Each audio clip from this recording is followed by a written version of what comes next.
Hey up, it is A Wee Natter. I'm Mark Steele, and across the table from me is... Jenny Steele. And I know this is radio, which means you very much can't see a thing, dear listener, but we are joining you from a brand new home tonight. We are. Something, we don't know whether to call it the Bungalow or the Bungalow. We've been put into a bungalow. Although the problem with calling it a bungalow is it makes it sound like it's haunted by the ghost of Silvio Berlusconi. It doesn't sound like a very good place at all. However, as it is the first show that's ever come from the bungalow here at Bo Radio and Fashion Town Radio as well, they've given us a little button that triggers a celebration. And if we're going to press the button, we've got to have a countdown, haven't we? It's got to be like the Christmas lights. Yeah, there's the guy from the council. It's got to flip it on in the background. That's reality. But you've got to have the big plunger and the big button that you press. Can I press the big button? No, I'll press the big button, right? But you're going to help me do the countdown. Yeah. Starting from 3, 2, 1.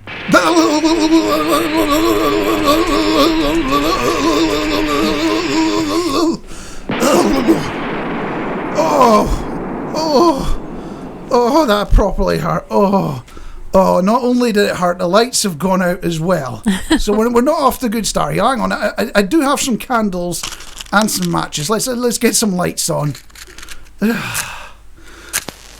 I wanted to give you a proper first night, but from the bungalow. But unfortunately, we're stuck with candlelight, dear listener. And talking of old-fashioned, the post bag arrived, and last week we asked you if you suddenly won an insane amount of money, what rich person thing would you do? And a couple of you have been in touch. Yeah, we kick off with Sam Killick, and Sam said he would buy himself a house. I'd love an independence of being able to say that I brought my own home. I'd also try and influence the building of more ice rinks in the UK as well, so that Team GB can become much better on the international stage and make Great Britain the place people want to play ice hockey, or develop to go and play in the best league in the world. Now, he'd also have something to do with dance music somewhere, because he maybe would like to own his own record label. His own record label. Well, he's talking about ice rinks. He's talking about music. Talking about a lot, isn't he, Sam? There used to be the old-fashioned thing where you went down the ice rink and they'd have not a roller disco. It was an ice skating disco. Totally different, completely different thing. Not the same concept at all, but just happened to be a bit colder on ice. Maybe we need to bring that back. Yeah. You know how things are getting quite retro and people buying vinyl records and things like that. Yeah. Christine Overton's also been in touch saying, I'd start a cat rescue if I win an insane amount of money, and they'd all be treated so well they'd never want to leave. That's not a very good cat rescue then, because the whole point is you're supposed to rescue and then pass them into permanent homes. If the rescue becomes a permanent home, you've kind of messed up a bit there, haven't you? Yes, we have, yeah. I've got Linda Denny. She's basically saying she would certainly be donating to more animal rescue centres if she won big time. I love that, big time. Big time. Well, it's kind of a British thing, isn't it? That we give more money to animal charities than we do to, like, cancer charities and things like that. Because we're a sucker for a cute, fluffy thing with big eyes. I wasn't really sure what descriptor I was going to go for the eyes there, other than big.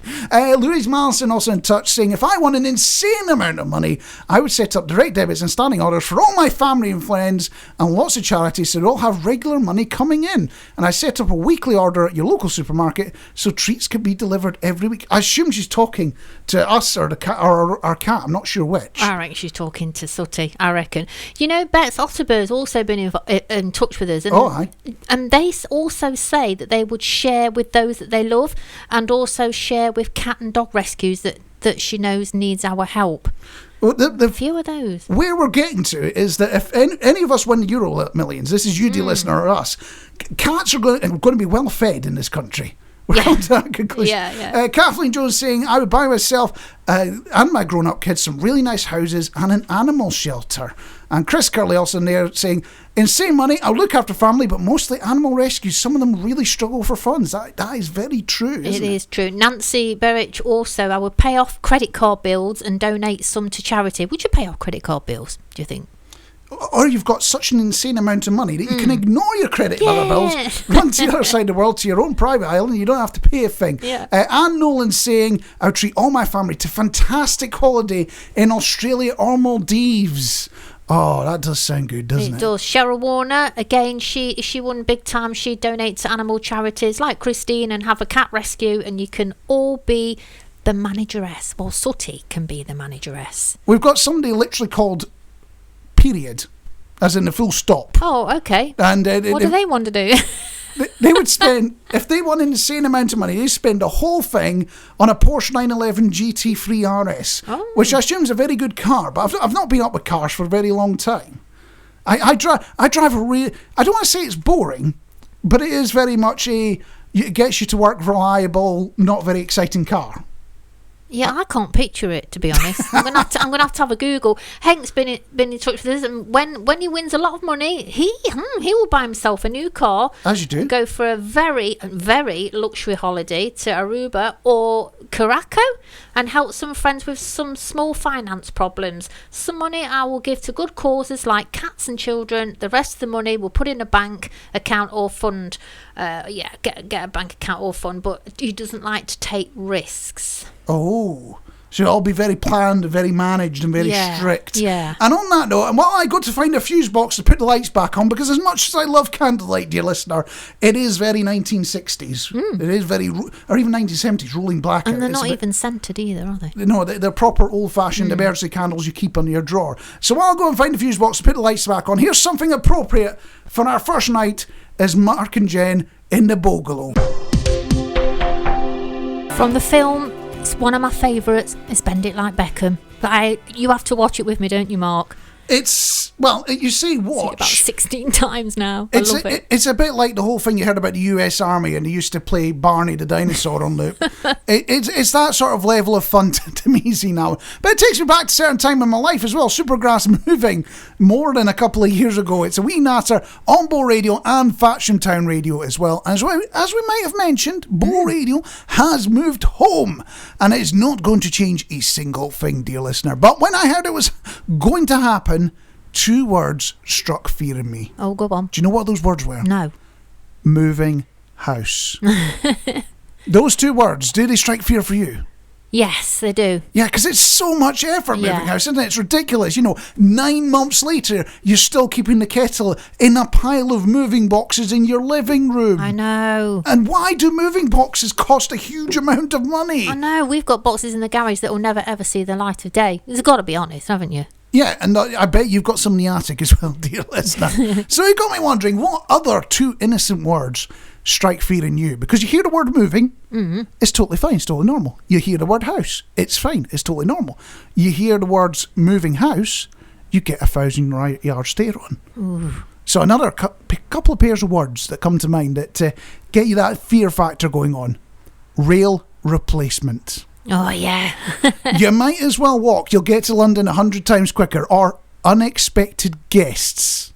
Planned guests are bad enough. When people are coming round, you've got to prepare for it, make it happen.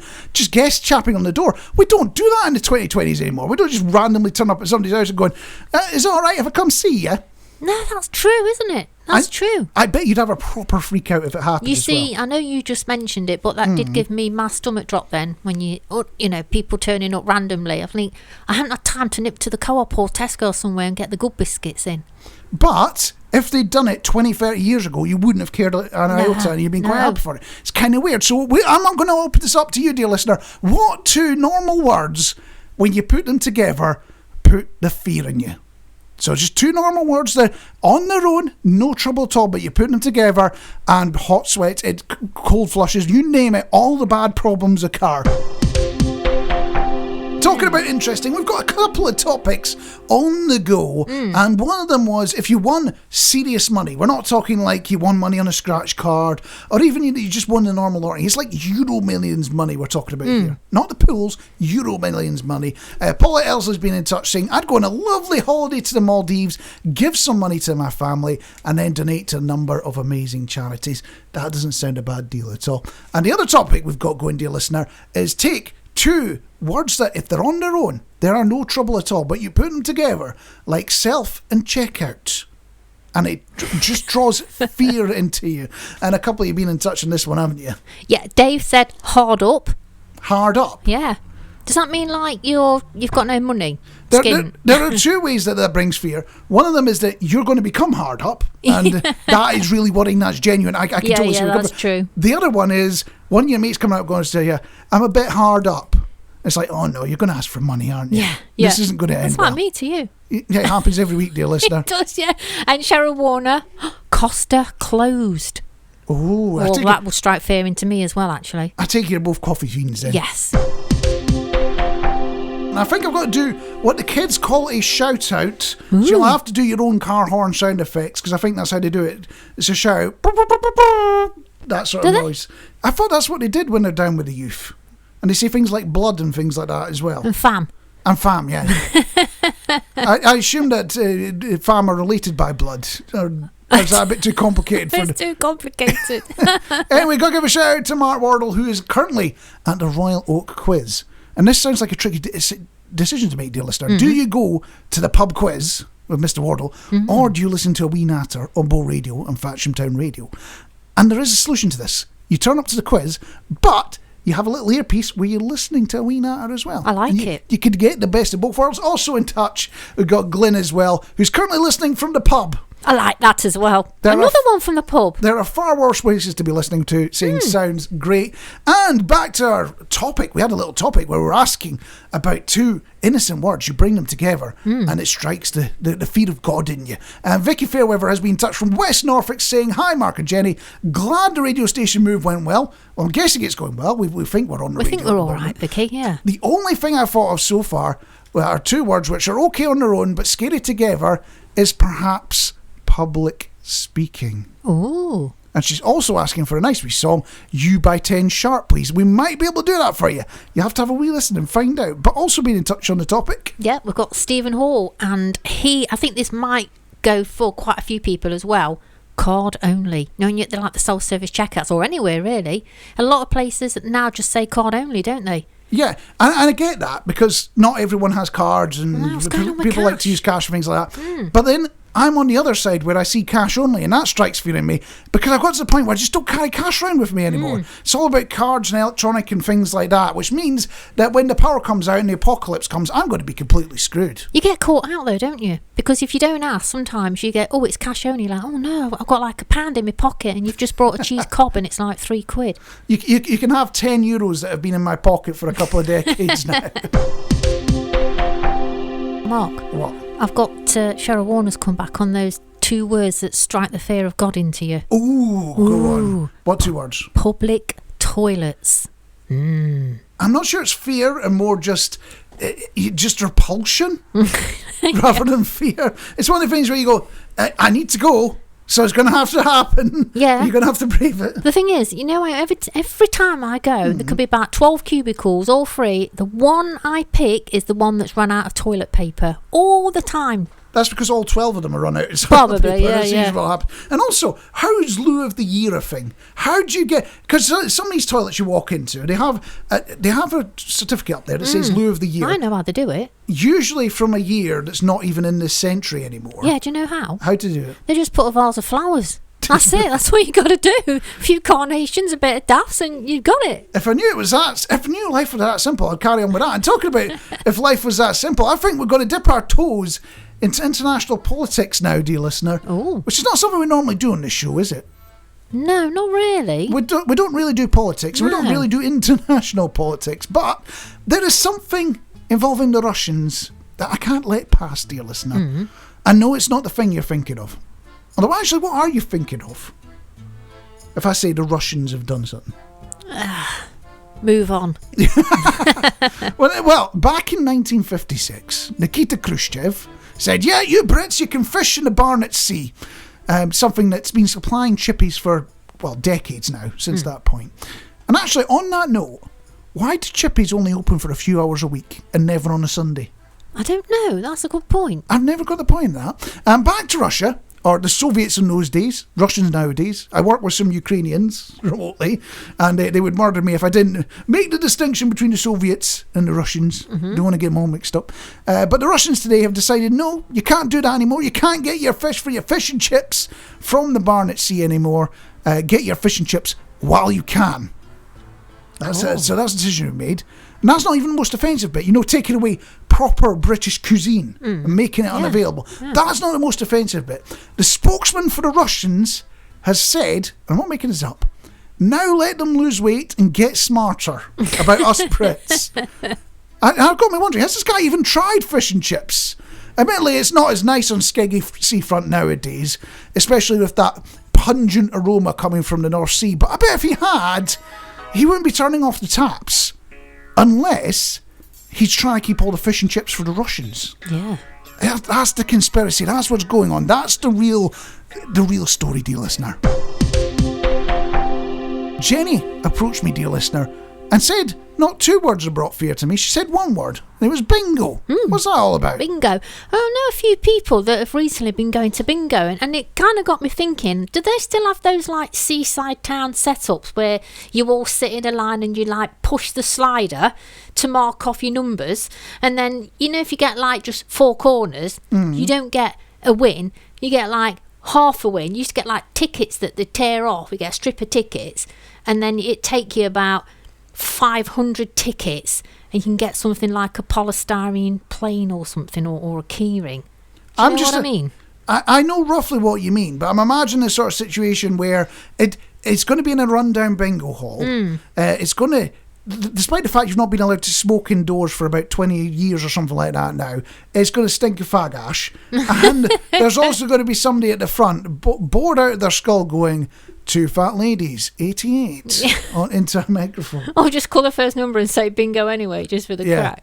2, bingo! Yeah, but nowadays I hear it's all played on an iPad. All right. But to me, nothing beats having that dobber in your hand. Do you know what a dobber is? Is it the pen that you dip onto? Yeah. It's bingo language for your big fat pen that you just dob your numbers at. You feel great when you can actually like dob a number off. But you get bars and stuff and restaurants there now as well. So in like half time, you can go for a prosecco, a beer. You can have like fish and chips.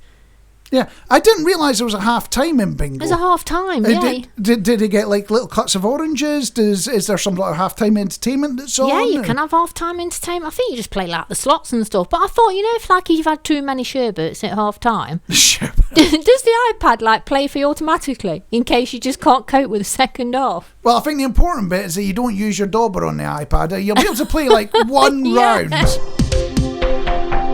And talking about old-fashioned, I'm going to sound it when I say this question to you, but what is your view, both you, dear listener, and you, Jenny, as well, on video games?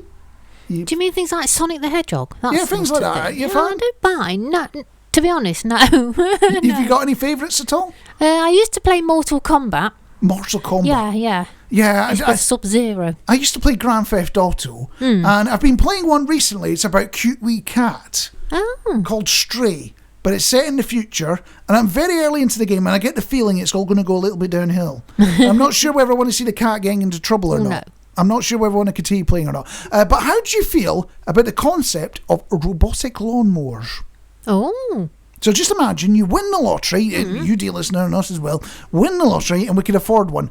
Would you want to not just mow your lawn, but play a game on your lawnmower? Would you want to do that? How do you play a game while it's mowing the grass? I think you could do one or the other. I don't think you do both at the same time. You'd have to sort of run around. Then, no, I'm out. Run around behind the lawnmower trying to play a video game on it. But apparently there is genuinely a brand of lawnmowers where you can now play Doom. I'm talking like mid-early 90s video game Doom here.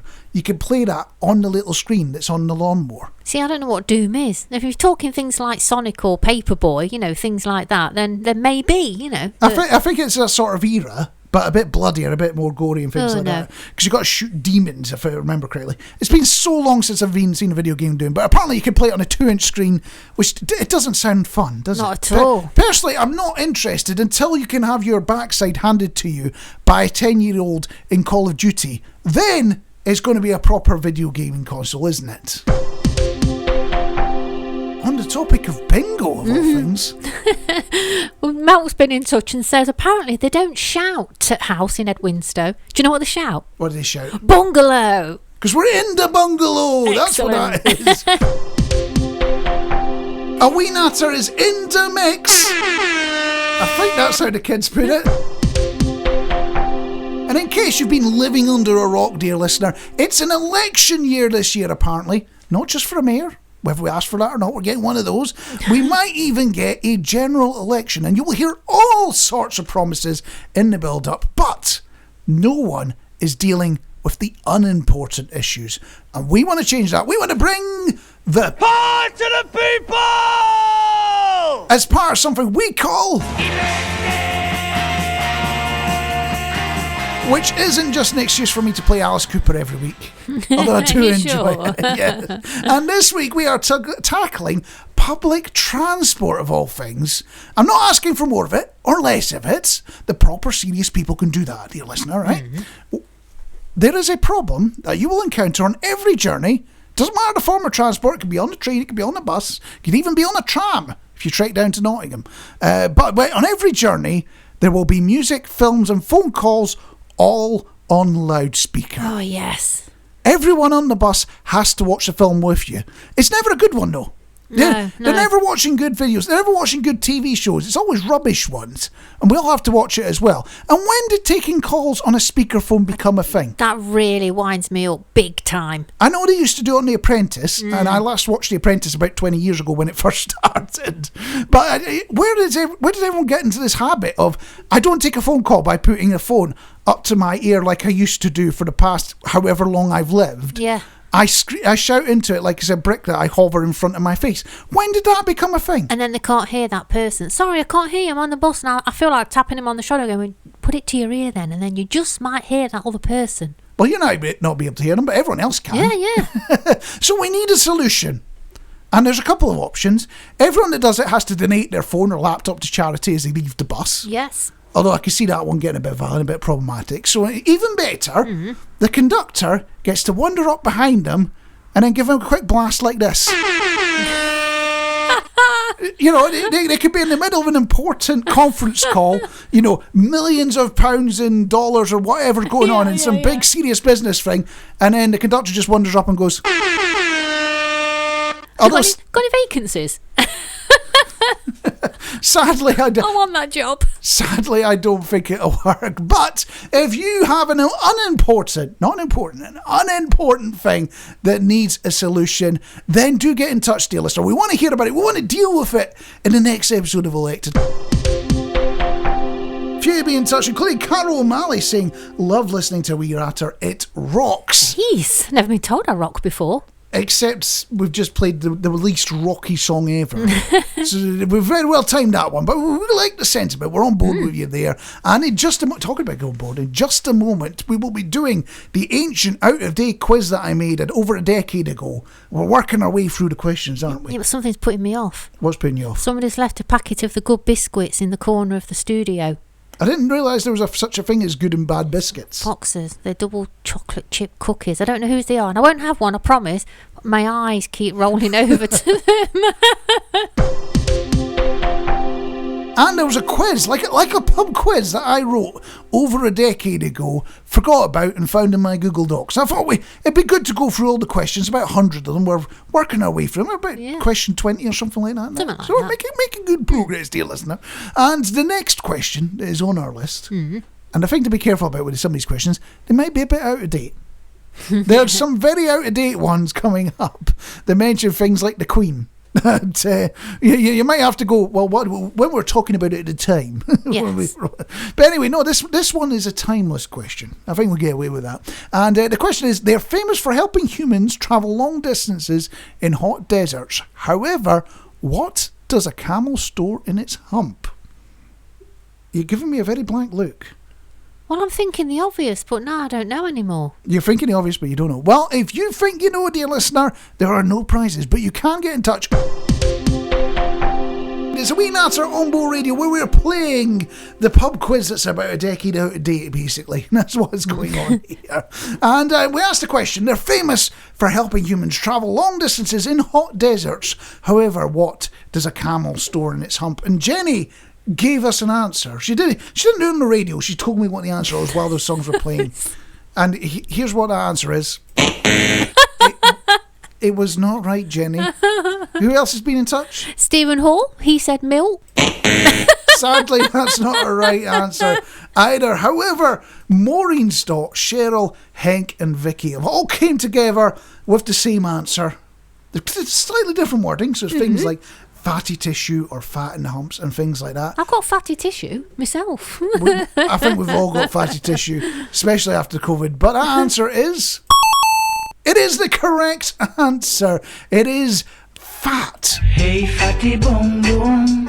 I don't think you say that to a camel. But it's not more water, as most people think and would guess. They use fat as an energy store, just like we do. And that's the excuse that I'm going with. I hate to admit this, but you do sometimes screw up and make mistakes on A Wee Natter. Whoa. No, I didn't. I just totally forgot to look at my message. So we have been rooting through the inbox, and we did get another answer in there. Do you want to explain what's going on, Jenny? Yes, Ellie Merritt gave us the correct answer to your quiz. There you go. You've got your little correct sound as well there, Nelly.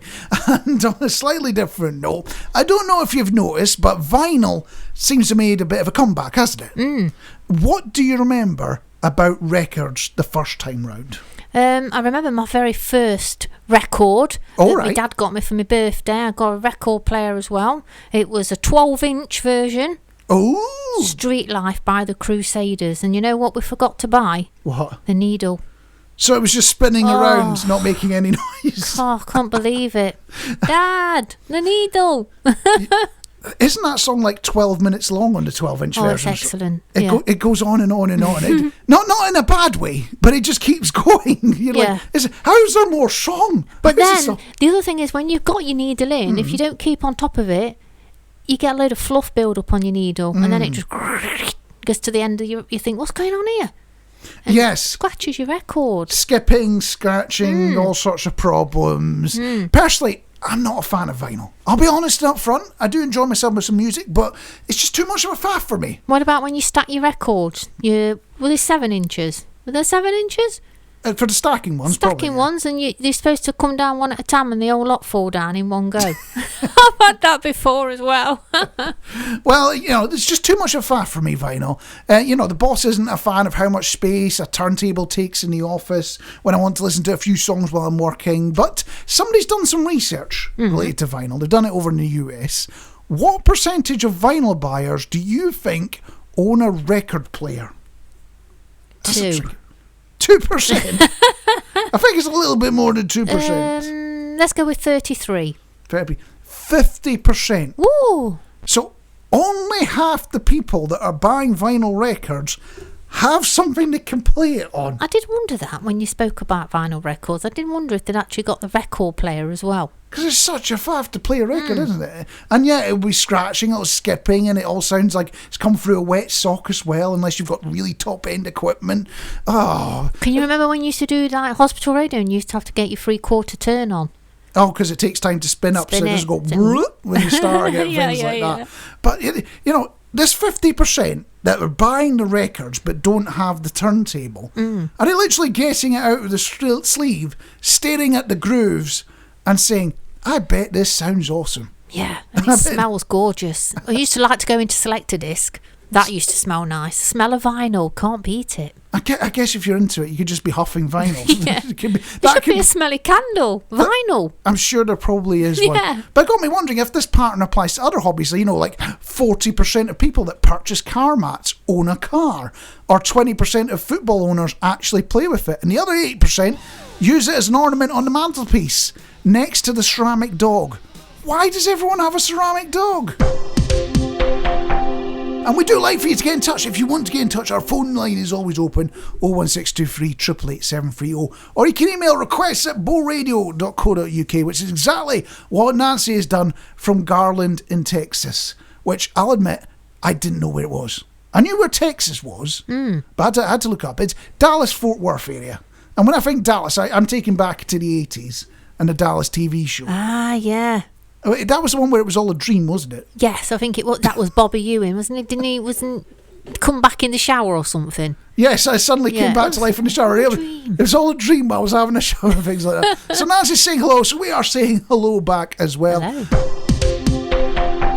Dua Lipa is threatening to go Houdini, and before that, Giorgio Moroder and Phil Oakey from Ooman League together in Electric Dreams. And is it just me, or was it the film Electric Dreams totally weird and mental. Yeah, I only watched it so I could hear that song. Seriously, I did. That's like watching Fame just to hear the Fame song. And it was in the end of the credits. I was gutted. It was, yeah. It was a strange film where this guy falls in love with a computer. Not the only film like that out there. There's a film called Her that came out many years later with a similar sort of premise. They both had very different endings. I'm not going to give more away than that, other than they're a bit strange and a bit weird. And talking about strange and weird, we have moved into the Bungalow, or the Bungalow, or whatever we're going to call it this week. Bo Radio has relocated, dear listener, into a one-story place. So make your own word up for it. And we've been having a little explore around and seeing what's out there. So, there's some old books and things like that. And in one of the cupboards, hidden right in the very back, is an old safe that is bolted to the floor. Yeah. And we do not have the code for it. We have no idea what's in the safe. So that is going to be a mystery that we'll be tackling over the next couple of years as we take a shot. And you try to guess what the combination to the safe is, dear listener. I can't promise you any prizes there because we have no idea what's in the safe, whether it's worth any money at all. And talking about things that are a bit older than you expected, you've been looking at something like that, haven't you? I have. It was just a conversation that I had with a work colleague where they were thinking about bringing their own glass to work so they could, instead of using the refill cups, chucking them away at the end of the day with the water, bring in your own and you can wash it at the end of the day and bring his own washing up liquid. And I'm like, we don't have to because we've got washing up liquid in the kitchen. He's like, no, but I'm bringing the good stuff. And then I thought, what we're talking good stuff? And I thought, Fairy. Do you know how long I've had my bottle of Fairy liquid for? 10 minutes? 2 years. 2 years I've had my Fairy liquid. Here's a tip. If you want to get rid of your Fairy liquid, because you're sitting there going, it's looking a bit old and ancient nowadays, what you could do is you could get into the business of pulling cables. Because you just lubricate it in Fairy liquid and it runs along in tight gaps. It's brilliant. But you'll go through tons and tons and tons of the stuff. So if you want rid of it, start a side business pulling cables. Do you know what I just thought though? Yeah. You know, you used to see it advertised and the kids used to come and say, has he finished yet? No. Have you finished yet? No. Because they used to like to make planes and stuff out of the Fairy liquid empty bottles, didn't they? Yeah. Well, it's a good job we've got no kids in our house. They'll be teenagers by the time my Fairy liquid bottle's gone. Well, the bigger problem I've got is you don't get washing up bottles in a washing up bottle shape anymore, so you can't make a proper rocket. That's the problem I've got with it. Unfortunately, they only allow us on the wireless for 2 hours, dear listener. We've asked for more. But they've turned around and go, no, we can't allow that. That's too much. People will be overwhelmed by so much Wee Natter. So instead, we unfortunately do have to say goodbye.